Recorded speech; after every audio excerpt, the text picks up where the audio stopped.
On se retrouve aujourd'hui dans une nouvelle vidéo dans laquelle on va parler du thème de l'anxiété.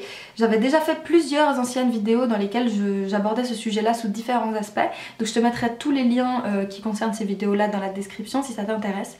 Et du coup aujourd'hui j'avais envie de parler de l'évolution qu'il y a eu depuis les 6 derniers mois, parce qu'en fait je me sens vraiment beaucoup mieux. J'ai vraiment l'impression qu'il s'est passé quelque chose, enfin plusieurs choses qui font qu'aujourd'hui je me sens vraiment bien. Et voilà, je voulais juste partager les différents outils et les différents moyens qui m'ont été utiles pour en arriver là, même si le travail n'est pas fini et même si j'ai pas éradiqué ce problème, il y a quand même des choses à dire là-dessus et voilà, j'avais envie de te les partager. C'est un petit peu compliqué de parler du sujet de l'anxiété de façon précise, concise, exhaustive, enfin je sais pas comment expliquer ça, mais en gros c'est dur d'expliquer ça simplement parce que l'anxiété c'est quelque chose qui touche un peu tous les domaines de l'existence d'une personne. Donc ça peut se manifester dans les relations sociales avec les autres, dans le cadre familial, dans la vie sexuelle, dans la scolarité, dans l'épanouissement personnel de manière générale, dans notre profession, ça... Enfin bref, c'est vraiment...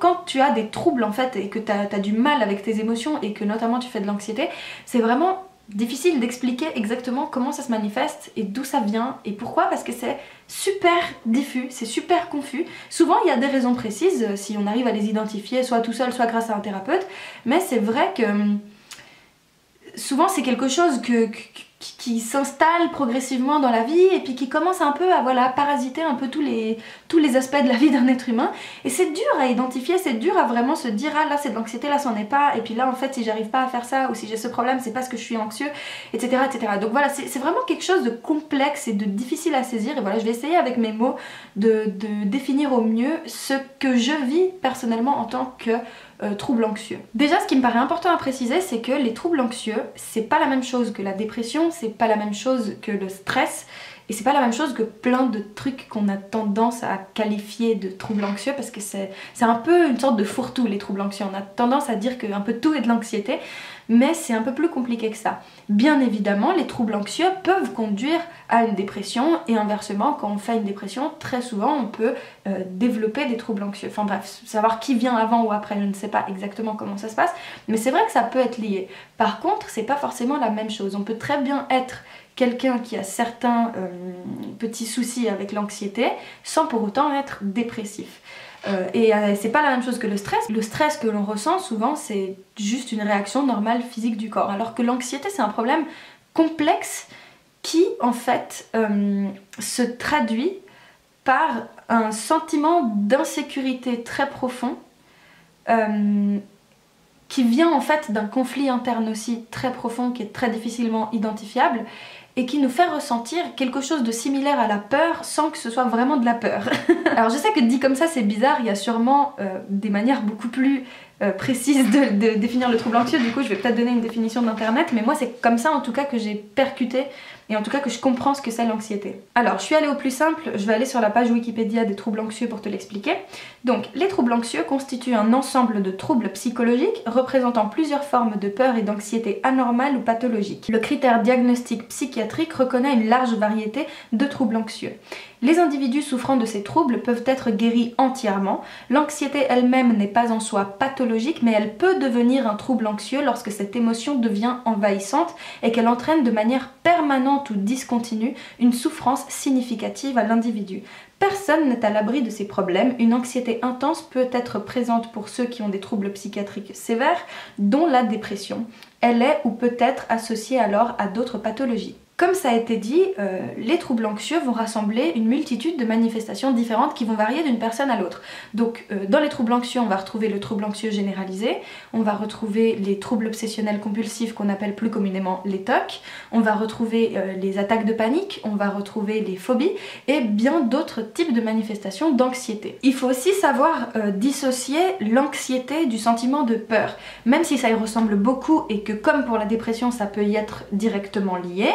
La peur en tant que telle, c'est pas de l'anxiété. La peur, c'est un message de ton cerveau par rapport à un événement extérieur, entre guillemets légitime, qui te fait soit agir, soit fuir, soit te paralyse.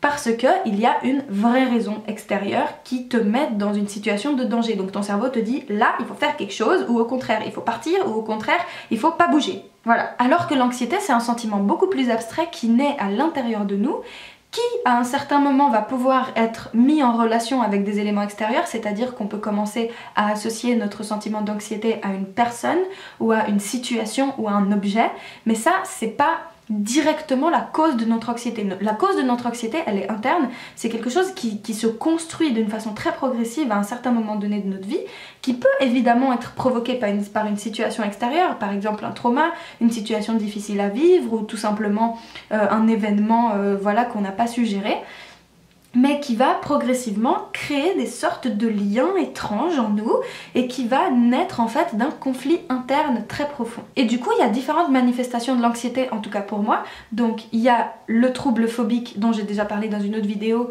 où j'ai associé mon sentiment à un objet et que du coup je ressens une panique profonde en fait quand je suis face à cet objet.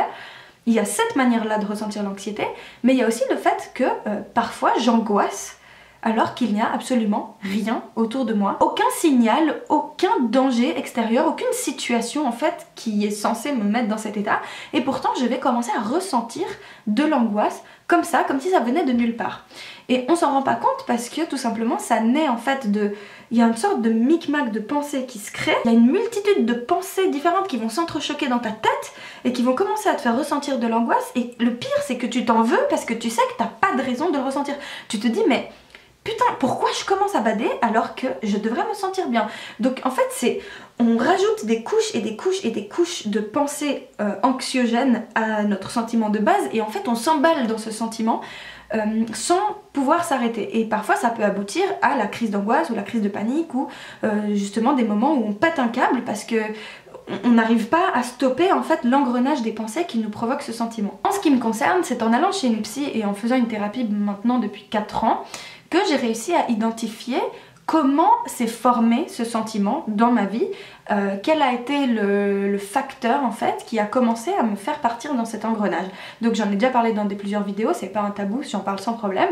Moi personnellement, c'est la relation que j'ai eue très tôt avec mon père qui a conditionné en fait mon cerveau à avoir des mécanismes de pensée qui conduisaient à ressentir cette émotion.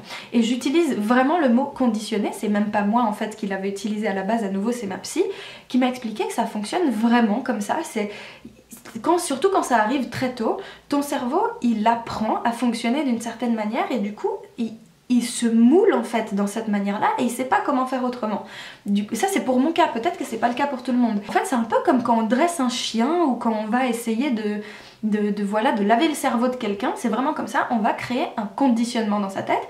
Et moi en fait cette relation m'a conditionnée à ressentir des choses qui en fait étaient complètement décalées de la réalité qu'elle représentait. Par exemple, je me souviens que quand j'étais petite, une fois j'ai tutoyé ma voisine de palier. Moi j'avais 5-6 ans à cette époque-là, ma voisine devait avoir la soixantaine. Et mon père a entendu que j'ai tutoyé cette voisine. Et ça l'a mis dans une colère profonde, il s'est vraiment beaucoup énervé et il m'a fait un scandale en rentrant à la maison. Il m'a vraiment fait pleurer toutes les larmes de mon corps, comme si j'avais fait un truc très grave, je m'en souviens vraiment.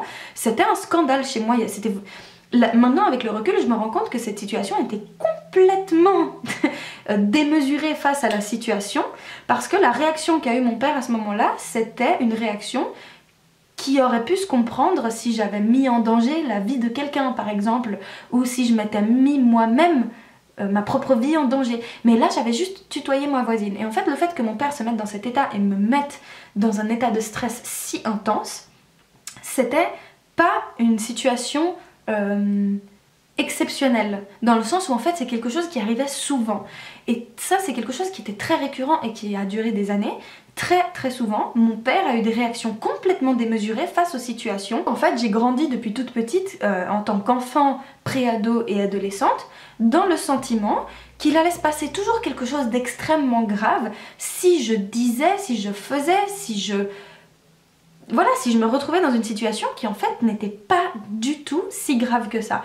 Mais c'est une forme de conditionnement, et comme ça que j'ai été biberonnée littéralement, j'ai appris en fait à fonctionner comme ça et du coup j'étais tout le temps stressée, j'étais tout le temps nerveuse, j'étais tout le temps anxieuse et on finissait par penser qu'en fait j'étais naturellement comme ça. Toute ma vie, j'ai entendu des gens me dire Caro elle est trop stressée, Caro c'est une enfant nerveuse, Caro c'est une enfant trop agitée, elle est toujours à bloc, elle est toujours en train de paniquer pour tout et rien, mais parce que j'avais été conditionnée. Et vraiment le mot est bien choisi, c'est un conditionnement, ton cerveau apprend à fonctionner comme ça. C'est pas le cas pour tout le monde, il y a des gens qui développent des troubles anxieux d'une autre manière, mais pour moi c'est comme ça que ça s'est passé. Ce qui fait que du coup j'avais peur de tout et de tout le monde de manière générale parce que j'avais l'impression que j'étais en sursis constamment. C'était vraiment ça, j'étais jamais tranquille. En fait, moi dans ma vie c'était de la pression constante. J'avais l'impression que absolument tout pouvait mener à une catastrophe. Et pourquoi on parle de conflit interne? Tout simplement parce qu'il y avait une partie de moi qui se rendait compte que c'était absurde et qui se disait mais Caro, en fait c'est pas normal de se sentir comme ça, la situation n'est pas si grave, en fait tu peux faire comme tout le monde, t'es un être humain et puis toi t'es là en train de te mettre un milliard de barrières alors que les autres gens ils vivent leurs expériences et ils ont pas l'air d'en mourir et toi on dirait que tu ne te permets de rien faire parce que t'as peur qu'il t'arrive quelque chose ou qu'il arrive quelque chose à ton entourage ou que ton père meure au passage. Donc il y avait cette partie là qui me disait meuf pète un coup parce qu'en fait il se passera rien et c'est pas grave. Et cette autre partie de moi qui me disait constamment fais gaffe Caro parce que là putain il peut se passer un truc vraiment grave quoi, il peut même y avoir la mort donc fais gaffe. Et ça conduit en fait à développer une imagination incommensurable parce que à l'inverse de la peur, l'anxiété elle peut naître de pensées qui viennent purement en fait de ton imagination. Quand t'as peur, il y a un truc qui se passe, t'as la peur, t'as le sentiment de peur, le truc il est passé, t'as plus peur. Quand t'es anxieux, il peut ne rien se passer du tout, tu penses à un truc et t'arrives pas à passer à autre chose, tu restes keblo sur ce truc, donc tu penses à autre chose, puis autre chose, puis autre chose, dont je parlais avant, et tu commences à bader dans ta tête, tu commences à partir dans un délire parce que tu t'imagines un milliard de choses complètement absurdes, complètement irrationnelles, des trucs qui peuvent même pas arriver, mais toi t'es sûr que c'est possible que ça arrive, et tout ça c'est dans ta tête. Et moi je me rappelle aussi plein de fois on m'a dit mais arrête de t'imaginer qu'il va se passer ça ou ça ou ça parce que c'est pas... reviens avec nous, redescends sur terre, t'es en train de bader complètement. Et ça je compte plus le nombre de fois où des gens ont dû me prendre la tête dans les mains et me dire Caro, redescends sur terre, il ne va rien se passer. Stop maintenant, stop de t'imaginer des situations complètement irrationnelles.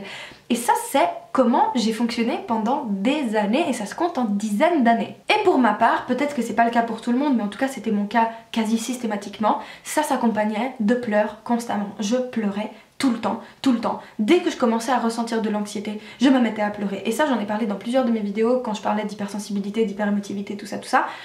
Je suis quelqu'un qui, aussi loin que je m'en souvienne, pleure mais si facilement. Alors ça peut être de joie, ça peut être d'excitation, mais c'est très souvent parce que je pleure d'angoisse. Et ça je ne compte plus le nombre de fois où j'ai juste pensé à des trucs, où j'ai eu juste peur que quelque chose arrive et je pars dans ma tête et je me mets à pleurer parce que c'est trop de pression, je sais pas comment faire pour arrêter ces émotions là, ça me frustre et du coup ça se manifeste en pleurs. Et jusqu'à il y a pas si longtemps que ça, je me rappelle qu'à partir d'un certain moment dans ma vie je pleurais presque toutes les semaines, voire plusieurs fois par semaine, et pendant certaines périodes je pleurais tous les jours.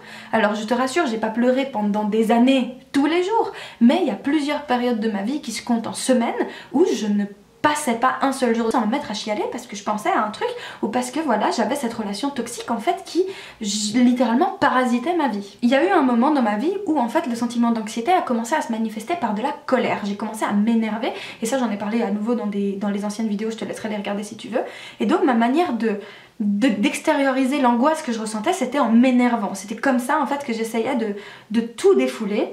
Et après, par la suite, j'ai commencé à fumer du cannabis et je suis complètement devenue addict à ça. J'ai fait une série entière sur ce sujet si ça t'intéresse, qui sera aussi dans la description. Parce que, en fait, fumer du cannabis, ça me permettait de complètement détourner mon attention de ces émotions néfastes en fait que je ressentais si souvent. Le problème, c'est que on est très vite passé du sentiment d'euphorie, de rigolade et de tout ce que tu veux que ça peut procurer. On est très vite passé de ça à en fait de l'angoisse encore plus profonde et encore plus violente que ce que je pouvais ressentir avant. Comme tu peux le voir, du coup ça s'est manifesté sous plusieurs formes. Du coup j'avais la peur quand j'étais petite qui se manifestait en pleurs, j'ai développé des phobies, puis ça s'est manifesté en grosse colère, puis après j'ai commencé à fumer du cannabis en pensant que ça me faisait du bien, puis en fait c'est devenu un enfer. Du coup j'avais une période un peu latente comme ça où je ressentais plus rien, mais en fait j'étais encore plus angoissée qu'avant. Bref, et en fait dernièrement le point culminant en fait de cette sensation là, c'était l'été passé. Et même si c'était quelque chose que je connaissais déjà avant, c'est juste quelque chose qui commençait à se manifester de plus en plus souvent et de façon un peu plus évidente. Je m'explique. Je connaissais déjà la sensation qui était de s'imaginer des scénarios catastrophes pour n'importe quoi. Donc voilà, il se passe rien, mais dans ma tête je m'imagine des trucs et pas catastrophe, catastrophe, catastrophe, tragédie, drama. C'est un fonctionnement que je connaissais déjà avant, mais qui a commencé à devenir beaucoup plus régulier et beaucoup plus absurde et beaucoup plus évident que ce que c'était par le passé. Et c'était invivable. En fait, ce qui se passait, c'était que je connaissais déjà cette sensation de m'imaginer quelque chose et de partir complètement en couille dans un scénario qui se finissait forcément de façon tragique, dramatique, dans les pleurs, dans la mort, dans le deuil, dans le machin. Bref, ça c'était l'histoire de ma vie, c'était m'imaginer des situations comme ça. Mais l'été passé, ça devenait de pire en pire parce que ça se manifestait sous forme d'images encore plus concrètes que ce que je pouvais avoir avant. Un exemple tout bête, j'étais en vacances en Italie avec mon copain. Je conduisais et en fait j'avais des images de mort dans ma tête qui apparaissaient pendant que je conduisais. Donc j'étais là tranquille, il n'y avait personne sur la route, mais je sais pas pourquoi, je me disais, imagine il y a une petite fille qui sort des buissons et qui se jette sous mes roues. Et j'avais des images mais ultra gore dans la tête et c'est ça qui avait en plus en fait par rapport au passé, c'est que c'était de plus en plus gore. Les trucs qui me venaient dans la tête c'était encore plus trash, encore plus tragique, encore plus dramatique que ce que je pouvais avoir dans la tête avant.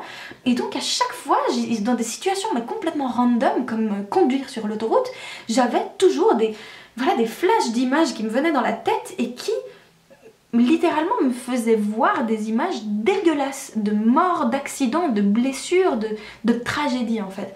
Et je me mettais dans un état, je me mettais à pleurer, je voulais plus conduire. Et même si c'était pas... Regarde, un autre exemple tout bête, même si c'était pas sur la route, par exemple on était au resto, et des gens mangeaient des fruits de mer à côté de moi, et tout d'un coup j'ai une image dans ma tête d'une personne qui fait une allergie à un fruit de mer, qui commence à s'étouffer, qui devient violette, qui meurt en fait à côté de moi, que je peux pas sauver, et ça c'est des images qui me venaient comme ça tout le temps.